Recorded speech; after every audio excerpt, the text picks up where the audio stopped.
Maria Grachvogel is a celebrated British fashion designer. Having been in the industry for more than 30 years, she designs under her own label, has a store in London, and has regularly staged shows at the London Fashion Week. Whilst her clients have included Emma Thompson, Scarlett Johansson, Angelina Jolie, and Victoria Beckham, her raison d'etre is a passion for pioneering designs and timeless silhouettes exquisitely cut to celebrate the feminine form. A brand that redefines the codes of modern style and, moreover, believes in creating a more sustainable luxury fashion landscape. Maria, welcome to the podcast. Thank you. It'd be great to ask the first question, a kind of obvious question. You got into this industry ridiculously young.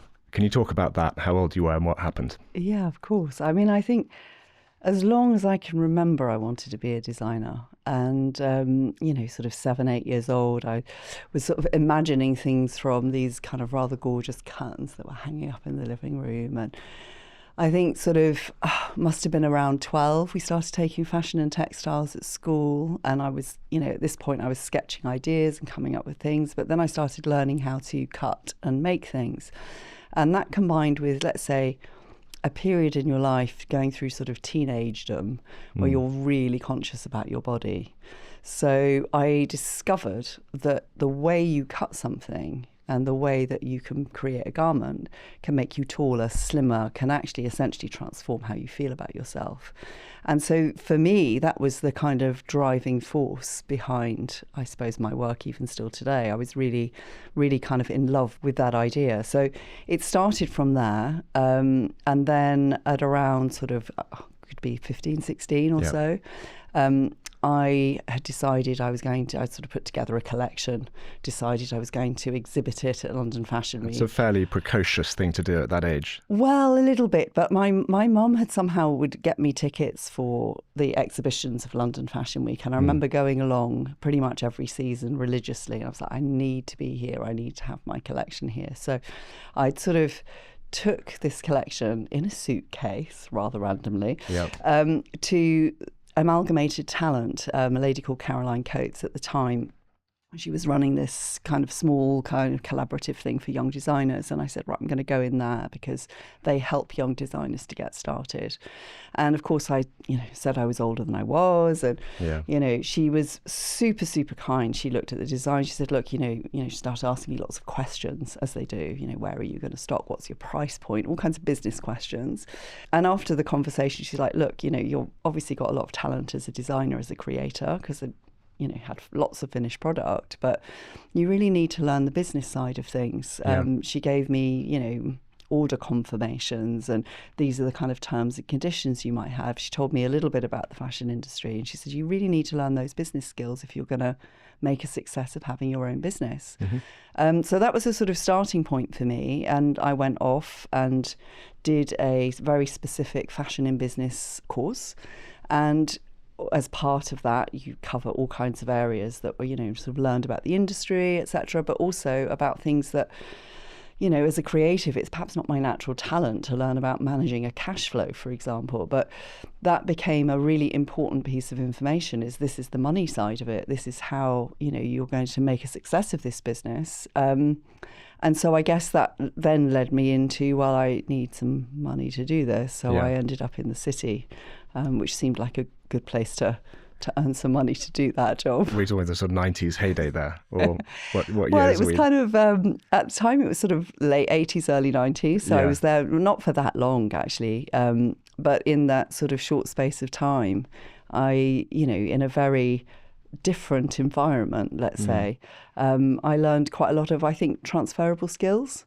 Things that really helped me in my business today. It was quite a male-dominated environment, quite an environment whereas you needed to sort of stand your own ground and have a certain degree of confidence. That's interesting. Fashion was male-dominated. No, in the city. Sorry, so of course. by being in that sort of environment, you develop quite a thick skin.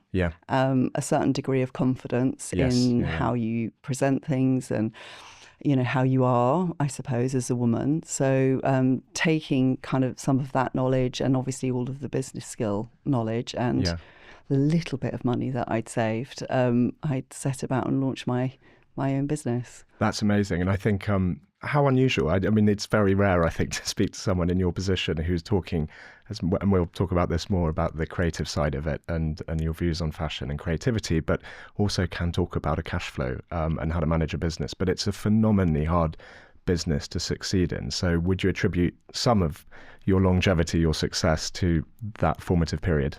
Yeah, I think so. I think especially that piece of advice of sort of learning how to run the business side, because I think as a designer, that kind of creative part would come, say, naturally, but those other skills, they're skills that you can learn. Yeah. And you know, it's not that I do every aspect of the finance myself. Of course, I have people to do that. But, you know, religiously, I still do my own cash flow once a month, because it's an important touch point for me to understand this is where we are. This is, you know, where we are against our targets. It's, you know, in some way, it's part of, you know, what I think has helped me succeed over the years. You know, you go through tough times. There's, you know, moments like COVID. There's, you know, we've navigated all kinds of difficult situations in the past. 9/11 was another difficult situation. And by managing your cash, you stay in business through those situations. Yeah. And what can you talk about the fashion landscape in the 90s when you started, and how different it is from today? I sort of imagine in my head it was a sort of crazy industry full of characters, full of fun, full of, you know, annoyances. I don't know. Well, actually, it was really different than it is today. And actually, in some ways, you know, I think the biggest difference is the speed of the industry. Right. So in the 90s, there were only 2 collections a year. Yeah. And London Fashion Week was, I think, you know, the big change that we've seen with, say, social media and the availability of information. Fashion Week back in the 90s was really a trade show. It was somewhere that you exhibited your collection. A glamorous trade show. A glamorous but a trade show nonetheless. Yeah. So even like kind of late 90s, before the internet had sort of kind of gone everywhere, you were very much inviting your press, buyers, and very much your top customers to that fashion show. And there would be very few pictures in the paper. You know, it was not everywhere, which I think made it in some ways so much more exclusive and special when the pieces came into the shops. Yeah. And I think what's happened is the industry's sped up sort of exponentially, in fact, and I don't know, perhaps lost some of that magic. Yeah. I'd be interested to know, you're very well known for a certain style, a certain cut. When did you first discover that? Or when did you first perhaps bring that to the public consciousness, to the market? Gosh, I don't know. How does any creative ever talk about their work? I think my process, I think, is a little bit different to other designers, because I think I really focus on the woman first. Mm-hmm. So I kind of almost inhabit a character when I create. So there's part of me in there, but also all of the experiences I've had with all of the women I've dressed over the years are within that character. And I'm thinking about how she might want to look, how she might want to feel. Because if you go back to that thought of the way cut and fit is, it can transform you. It can transform how you feel about yourself. So when you put something on of my collection, I want you to feel taller, slimmer, more gorgeous about yourself, when you feel in some way empowered. And it's about that kind of confidence-giving thing. But no 2 women are the same. So that's that whole process of trying it on lots of different body shapes and feeling the kind of character within. So I know that's a kind of a little bit of a roundabout answer, but I think it creates a really different product because it's so focused on the way something's cut that our cut is essentially completely unique. And have you kept with that all the way through? Absolutely. I still use some of the same fit blocks that I developed, because I do rather rarely also my own pattern work. So most designers will sketch and have a pattern maker to do the patterns. But for me, there's it's part of the design process to understand the way that form is on the body. Yeah. So it's really hard to put your finger on exactly what that is, but there's such a deep understanding of the female form through all of those years that I've been doing what I've been doing. And that handwriting, because it's been my own patterns all the way through, it's like a piece of art You in a can't way. escape You can't. it. Yeah, it's written within the code of the clothes. So I'm not employing somebody else to do that job. Yeah. It is part of who I am. I'm always interested in the creative process for people like yourself, because I mean, songwriters or writers, there's some who have to force themselves to write. There are some who just can't help it. Which one are you? Oh gosh, it's definitely I can't help it. And I think the way I work is a very fluid way. So I'm often inspired by a piece of fabric, a colour. Sometimes I have ideas about the way I might cut something, because there's a lot in that kind of cut and fit thing. And I think, oh, I wonder if I did that, what that would do to the body, how that would make me feel. So there's often little bits of experimentation that I want to do. And that's the starting point. And then I'll, I often sketch ideas, but when I come to create a collection, I'll look through those sketches and almost like edit and work on the things that really matter. And that process has got refined over the years. So we sort of, I kind of go, no, it's definitely that I start with.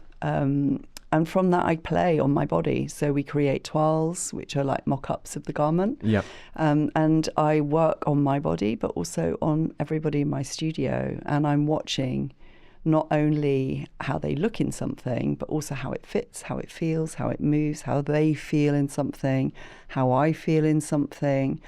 And so the creative process is, it's very, very different how we work to, I think, how other people work, but something really magical comes out of that. Yeah. Who are your customers and how have they changed over the years? Or have they changed?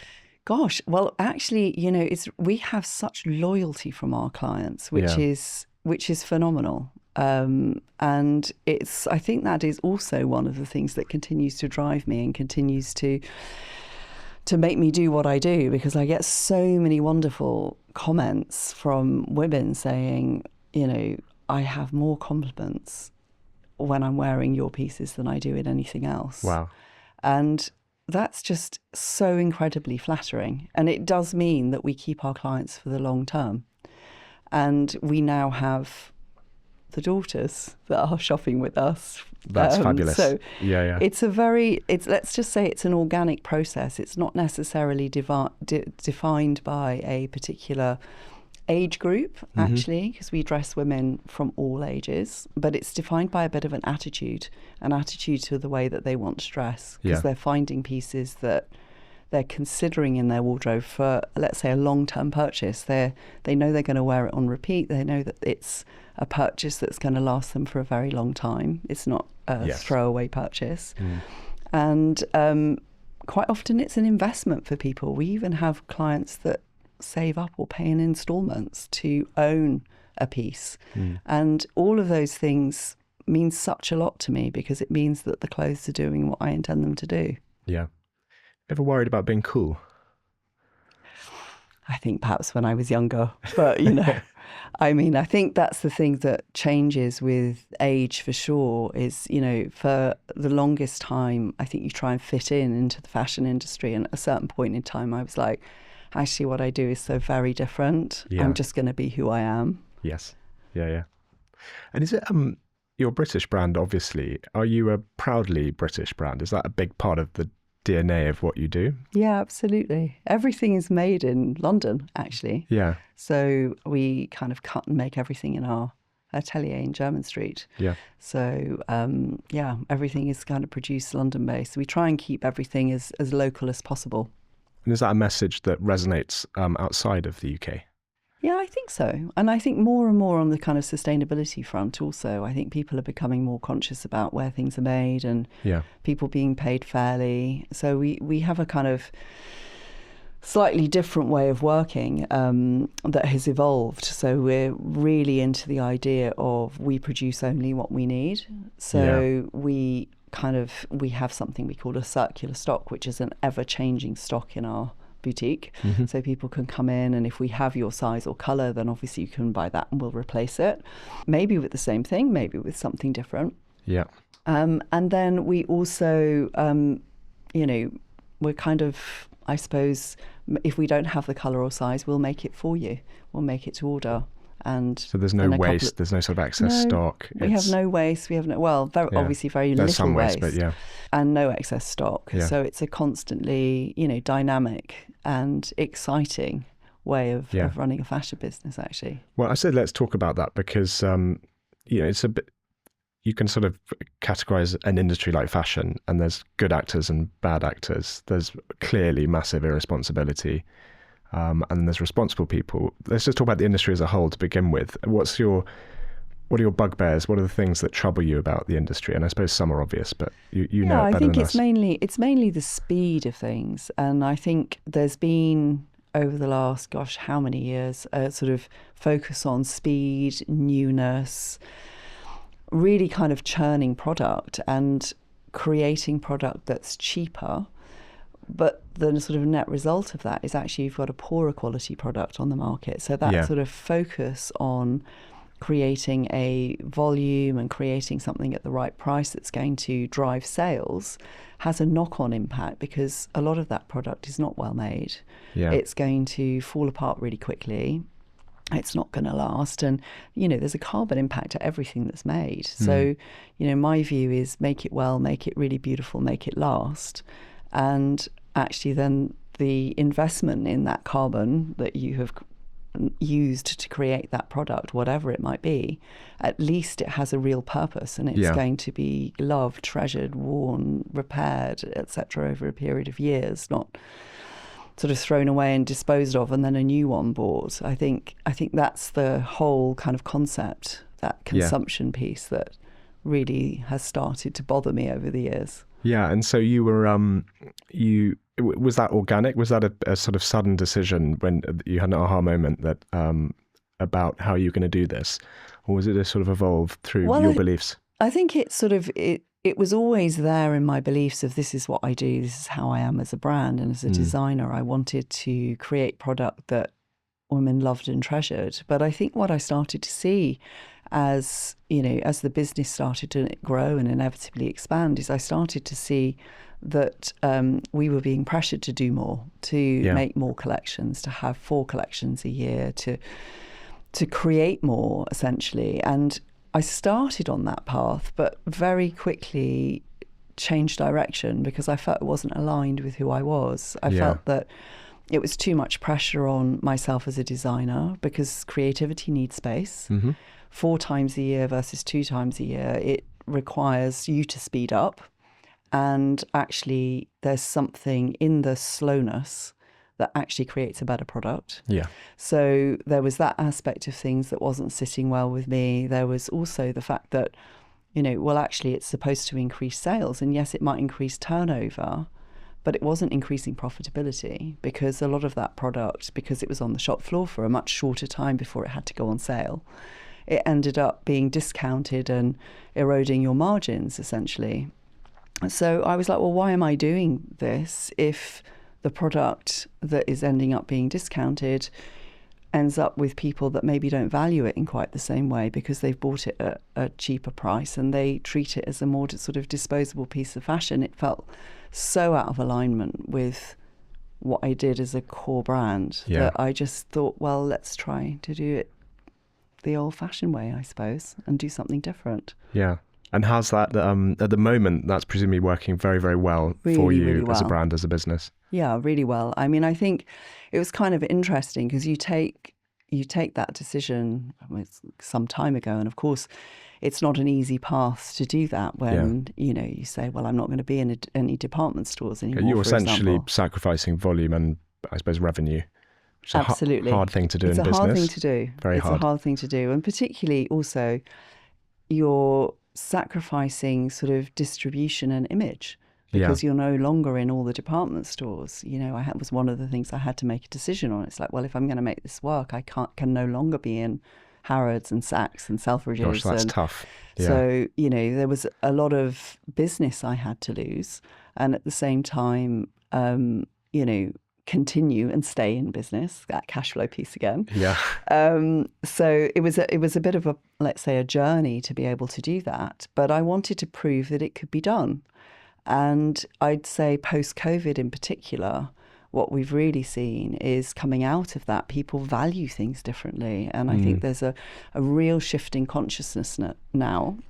The consumer is becoming much more aware, becoming much more careful about how they're spending their money. There's a lot of confusion still too of what is sustainable and what is not sustainable. There's a lot of, misinformation, and people don't really know how to spend their money. But I think one of the things that we've seen is, and it actually started just during COVID, or just sort of coming out of it, is we started seeing women coming back that hadn't shopped with us for years. Why is that? And they all said the same thing. It's like, oh yeah, so I cleared out my closet during COVID, and I realised that these are the pieces I'm wearing, and so I thought I'd come back and invest in a new dress or a new jumpsuit or some more of those trousers that I love. So I think people are really developing that consciousness now for, these are pieces that make me feel good, and so that's what I'm going to invest my money in. People are shopping less but better. Yes. I said I was at my parents' house the other day, and my mother went into her quite funky wardrobe and bought out a whole load of her clothes from the 60s and 70s and 80s, and she put them on the bed, and my nieces, their eyes lit up. They were really excited by it, and they were desperate to grab some of it, not all of it. So I think that's a change from 20 years ago. I don't think that would have been the case. No, I think you're probably right. I'm quite impressed by this younger generation. Yeah, no, you're probably right. I think, the thing is, we've seen a great freedom. If you remember back to, say, the 60s or the 70s, if you look at people and photographs from that time, you can really date it. Yes. But if you look at, say, the last 20 years, I'd say it would be really hard to do that, because we've really moved into a time where fashion is so much more about people's individuality and personal style, and much less about following fashion per se. Fashion, we've got the permission to be able to be who we are through our expression, through what we wear. So there's no more perfect time, in a way, for us to sort of take that one stage further and say, well, if that's the case, then let's really invest in our wardrobe as an expression of who we are. Yeah. Can we so we're obviously a podcast about luxury, and we're interested in the definition of luxury and perceived value. And, you've talked a lot about, I suppose, slow luxury, you talked about sustainability and responsibility. But what is your definition of luxury? Gosh, I think, luxury, I think the biggest luxury these days is, in fact, time. Right. And I think that's where time plays a really important part in creating a luxury product. For lots of different reasons, and also into the whole experience of it. So the time in creating the product is going to create you a better product, because more thought has gone into it, more care has gone into it, more consideration into the way that it's made and how long it's going to last, the design of that product over time. But there's also the fact of, if you have a really great product that's been really well thought through, so for example, with clothing, that you're going to go back to time and time again in your wardrobe and wear it. That's time saving, actually. You don't have to think about what you're going to wear. Yes. You've got those pieces, they're your armor. The luxury of great service, somebody to help you with that wardrobe, to be able to, they're not just trying to sell you something necessarily, but just trying to really find the pieces that are aligned with you, that are going to be those go-to pieces. That's also time saving. So for me, luxury is encapsulated within all of that thought process. And really it's really about time. Interesting. And would you say that your collection or your pieces are accessible or expensive? Would you ever use any words like that? Or we are, I think, a very fair price for what we do. Yeah. Considering what goes into the product. Yes, it's expensive. It is a luxury product. But I know from every single woman that wears my product that the cost per wear is probably less expensive than if you bought it on the high street. And that's the point. And that is a bit the point. Yeah. There's nothing more expensive than a Primark cost to wear. Wear it once. So. Wear it once, throw it away. £20, terrible, isn't it? Yeah. And if you also just interested in how over the years technology's impacted your business, are there any Has it changed for you? Is it still very much the same way you did it back in the early days, or have you adapted at all because of technology? Well, actually, it's a good question. I think I mentioned already, I cut my own patterns. Yeah. And in order to continue to do that, so sort of late 90s, I did have a pattern cutter for a period of time. And I realised at that point it was just so much part of my creative process. And so I invested in a CAD system essentially to be Right. able to continue to do that because I knew it would be time saving Yeah. over the long run. So I was quite an early adopter of digital technology for, design and pattern making. So we were doing that since I think it was 2001 maybe or thereabouts, where I started creating everything digitally. So now, of course, I have an incredible digital archive of every single Of course. thing that I've created since that period and everything that got digitized in at the time. But it's also allowed me to, develop new ways of doing things. So the artwork print that I do, for example, so when I'm, creating the patterns digitally, I found that sort of expanded my creativity. So it Yeah. was always about cut, fit, lines, and suddenly seeing something on a small screen. Because you see it in a different way than you see were it in before. a different way. Well, Yeah. you're not looking at this giant piece of cardboard on a table. You're looking at a mini version on a screen that Yeah. allows you to think. I've always had a sort of quite good 2D to 3D mind. So it enabled me to see the patterns 3D much more easily somehow. So it sort of expanded my creativity and my kind of cutting and draping techniques really developed from there. So I have a really unusual way of working. I don't make patterns manually ever. I do everything on the computer. And I'm able to do that from fabric draping on my body and Amazing. taking some measurements and just putting it onto the screen. And I also do that also into my print. I have a very unusual way of painting prints. So we Right. don't do it as fabric. We treat it as garments. So taking that kind of cut and fit thing one stage further, using the art of the print and the painting to sculpt the body, putting the shading and the colour in all the right places to create almost like an illusion on the body. And in order to do that, I paint into the digital pattern on the computer. Right. And that's a sort of process that I guess I developed to be able to do that, which is really, it's beautiful. It's very incredibly time consuming. Right. But it's incredibly beautiful. It's like 3D art on the body. Yeah. That's interesting. So it's technology, not necessarily as a time saver, but as a sort of creative As addition a creative process, or an angle. yeah, absolutely. And just sort Yeah. of being able to continue doing it. There are time-saving elements to it. So, it's what is time-saving about it, and also, of course, environmentally saving is you don't have all Yeah. this paper everywhere. I have all my archive. I can access old patterns from 20 years ago at, the touch of a button, essentially, and bring that through, take measurements from it, get fit proportions from it. If I know, if I'm creating something new, but I want to see, how is it going to fit? I Yeah. don't necessarily have to make a garment in order to do that. I can bring old garments in and look one against the other and just imagine. So it gives Yes. me, it really kind of cuts down a lot of the development time, a lot of the wastage that happens in that development process. It's time saving and, and really sort of helpful on that waste side of things in those sort of ways. But it also, I've used it to expand my creativity also. I think it's really, I'm always inspired by how you can do things differently. Yeah. Interesting.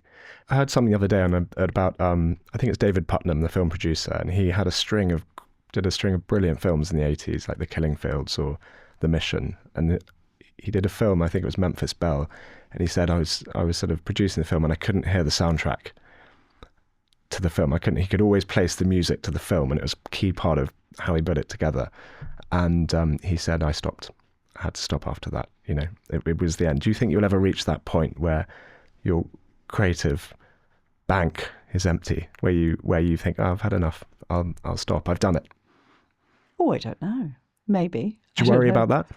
Don't think about it at all. Never. No, I don't think about it at all. I just, I suppose I've never been short of ideas. Yeah. And I think because I'm so connected to our clients, I'm constantly, Yeah. I don't know, being fed by these wonderful comments that we get and these sort of exciting new things in a And way. it keeps you as fresh as ever and as excited as ever. Yeah. And That's I also amazing. think there's, there are other things now that excite me too. I mean, it was quite exciting to be able to say, right, I'm going to see if I can develop a whole different way of running a fashion business. Right. And, that's quite exciting to be able to talk about it and help other people to achieve that. I've started to do a little bit of that also. And just, I don't know, think about new ways to help people to do things differently, I guess. It's all part of creativity. It's all things that inspire me. Yeah. It's interesting that mentoring or sharing or going outside your own business, it seems to me that is something I can identify that as a trait of people who've done well, who are somewhat, in a good position and satisfied, because they tend to then take a great joy in lending themselves to helping others or developing a young talent or whatever it is. Is that true for you? Yeah, no, I think so. I mean, I certainly feel like I've achieved a lot over the years, and I achieved a lot quite young in a lot of ways. And then I'm achieving different things now that are fulfilling in really different ways. And some of that, I'm sort of asked to talk at various things about how I've transitioned my business and how have I done that and how is it, how can you do that and be profitable? And I think, passing those lessons on, I think from a business to business perspective is wonderful, but I also get an enormous joy from the customer side, from the education side. I mean, we've had students that come and work with us for a work placement that, they start off having packages turn up every week of their shopping, and by the end of it, they've really rethought the way that they consume. Yeah. Because they're sort of introduced to a different way of thinking about fashion and expression. And, I know one of the students that I had working with me, she went off and wrote a whole kind of dissertation on it for her sort of final project. And she set herself a budget and she said, right, this is my annual budget. This is what I normally spend. And instead of buying all the clothes that I usually did, I'm actually only going to buy 2 pieces with that budget. Right. So it's changing mindsets that I think it's inspiring, it's exciting, it's knowing that you can kind of make a difference in the world in many different ways. And, we do that all the time with our clients.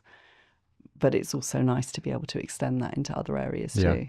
Would you ever, we talked about this at the beginning, it's a hard industry. It's tough. It is a tough industry. Can be. Would you recommend to a young person to go into it? I think if you're going to go into it, you have to have a huge amount of passion for it. But as is anything that's true. that you do. And I think most especially in the creative industries, I do wonder how that's going to change. And I hope that it will change for the better because, I would say, it's one of the things that I think about a lot. I have a 15-year-old son who's also quite creative, but in some ways creativity isn't valued in the same way as certain other skills are in, let's say, the academic environment. But creativity, I mean, computers are going to be able to do so much of our work for us. But that thought process, that slowing down and thinking, that deep thought and that kind of creative thought, that I don't know that can really come from a computer. So I feel like so you're not worried about AI automation replacing true creativity, or do you think creativity changes? I think, what's interesting about AI, and I mean, it's fantastic. I think if we can see it as a tool to actually allow us to free our time more for creativity. As opposed to replacing creativity. Because I think the danger is if we allow it to replace creativity, it's just going to churn around the same things. Because it's taking information that exists already.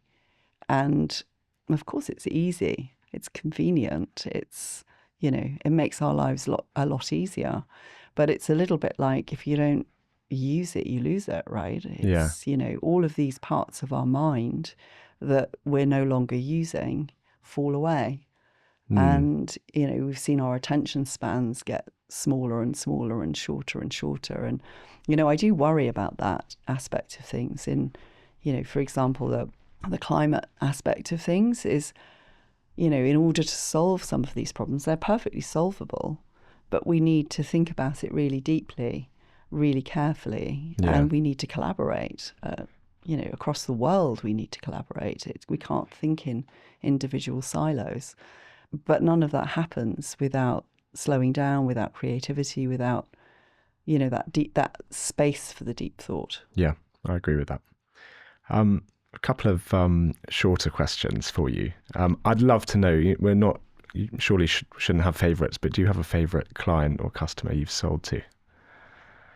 I don't really have a favourite. I have favourite moments, lots of them. And, gosh, a few that spring to mind. So I remember one lady coming in, brought in by a friend, in fact, literally sort of more or less dragged into the shop. She was more or less in tears. She was so upset. She couldn't find anything to make her feel lovely. She'd just had a baby. Yeah. She was feeling terrible about her body. I'd said, why don't you try on this jumpsuit? And she was like, are you mad? She looked at me, are you absolutely mad? There's no way I can wear that. I said, just try it on. Just put it on, see how you feel. We take it from there, first pace. She put it on and literally visually kind of transformed in an instant as to how she felt about herself. Really? And so for me, that was like, there's one of those moments that you go like, yeah, this is what I do it for. Yeah. And, there's loads of moments like that. Another sort of actress, quite a well-known actress, who shall remain nameless, a very similar experience. She had a big kind of press tour, and I think she was doing a UK premiere, US premiere. Yeah. All the samples she'd been sent didn't fit her because she wasn't sample size, and she felt terrible. And her agent, in fact, she couldn't find anything through the stylist. Her agent brought her in, who I have a nice relationship with, and said, she can't wear samples. I was like, okay, don't worry. Of course, I put her in samples, but our samples are very different because they're cut for a woman's body. Yeah. And similar experience. She put these clothes on and felt amazing. And it's those moments, every single one of those moments is what I do this for. Yes. And I shouldn't ask, but I'm going to ask, are there any sort of, you don't strike me as someone who gets awestruck by celebrities, but is there anyone who's walked in who you've been sort of dumbfounded by? Like for me, if Judi Dench walked in, I'd probably not be able to speak. Has that ever happened to you? No, I don't think so. I don't think I was ever brought up in that sort of way. They're just another client. Yeah, I think so. I think, for me, it's all women. They are part of the mix. There's a little bit of every single woman that I've ever dressed within my creative process, because I learned something from every one of them. Yeah. And, they're all wonderful. Yeah. I love it. Is legacy important to you? Yeah, I think it is. I think it's become more important to me as I've got older.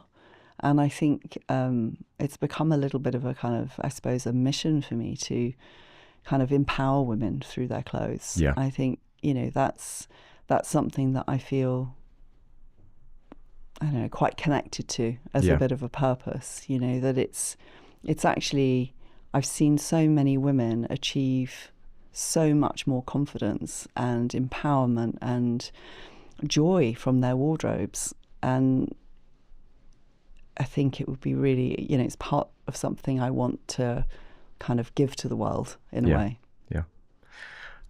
Maria, thank you. So we always ask our guests the same 4 questions on the way out. I don't know if you've had forewarning of these, but the first one to ask is, I think you have answered this, but we'll ask it again. What would you change about your industry if you could?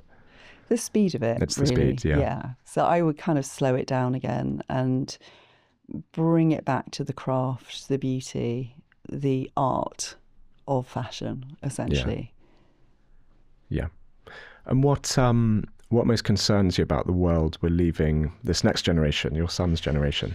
Yeah, well, I think, it's a little bit of a speed thing again. I think, obviously there's a concern about climate change Yeah. and what that's doing to the world and the resources that we're using from the planet. And because we're obviously consuming much more resource than we're giving back.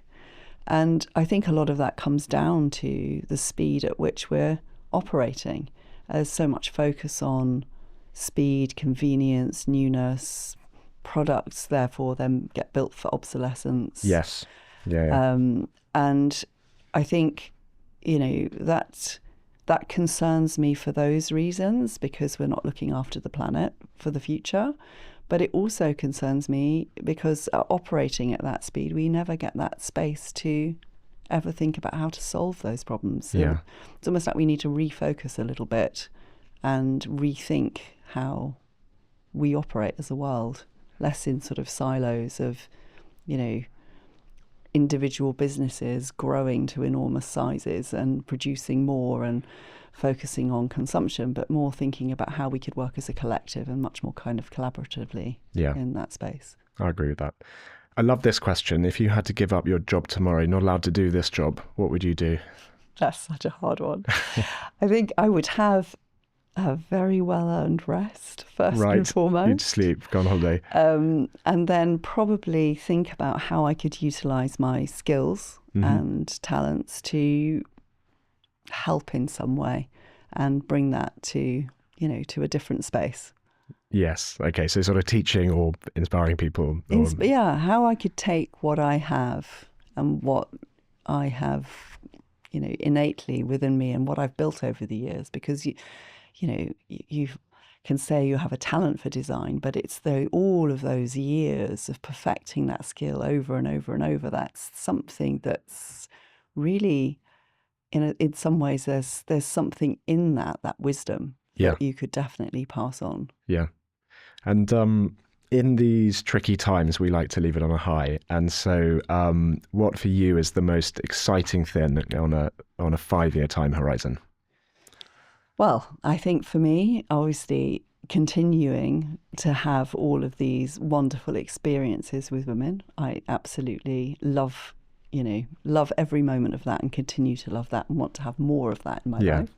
And then also being able to take that message to a broader audience. I really love the idea of sort of being able to take that voice and speak out in terms of empowering women through fashion, away from fast fashion and really into speaking to the kind of joy and the beauty of what they wear and discovering how to develop their own sense of style and really find a kind of love and joy in their wardrobe. Yeah. Maria, thank you so much. It's really impressive what you've done with your career and your business. And thank you for joining us today. Thank you.